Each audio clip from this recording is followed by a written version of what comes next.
callosum is, where it's located, how it functions, or even what it means not to have one. Being born with an absent or malformed corpus callosum, the different diagnoses of DCC range but hold similar characteristics on how they affect the ones diagnosed. According to the National Organization of Disorders of the Corpus Callosum, about 1 in every 3,000 people born are diagnosed with this condition. My son is one of the lucky few. But with more than 200 million nerve fibers, the corpus callosum connects the left and the right hemispheres and transmits information from one side to the other. Today I will introduce to you how this condition affects the brain, the delays it causes, and how people are able to live a meaningful life with missing such a crucial piece of the neurological system. We like to say that the corpus callosum bridges the gap between the two hemispheres. When the bridge does not function correctly, the brain finds alternate routes. Both sides of your brain are equally important. Your right hemisphere controls your left and vice versa. This piece of your brain helps aid in that process. Recent studies that have claimed that this condition can differ widely between males and females. Side effects from a disorder of the corpus callosum usually are much worse in females than in males. This could be because we have much larger, more complicated brains.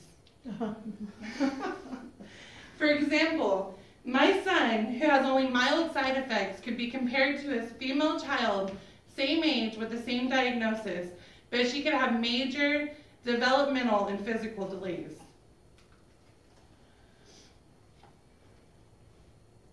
The main types are complete agenesis, where the corpus callosum did not form at all; partial agenesis, where it started forming but then stopped. This usually happens in the frontal lobes of the brain; and hypoplasia, where the corpus callosum stretches completely from one hemisphere to the next, but it's abnormally thin.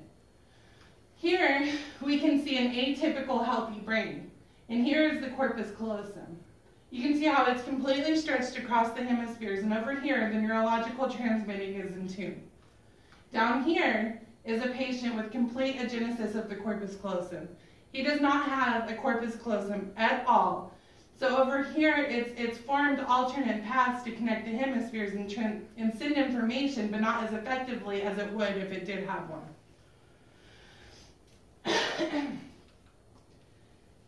Because the brain is not connected properly, this can cause processing issues that cause multiple delays, including speech, language, physical, and social acquisition.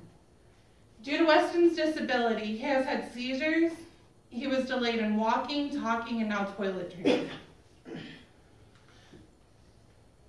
Hopefully you understand more about the disorders of the corpus callosum in regards to its location, the different diagnoses, and our ability to live without one.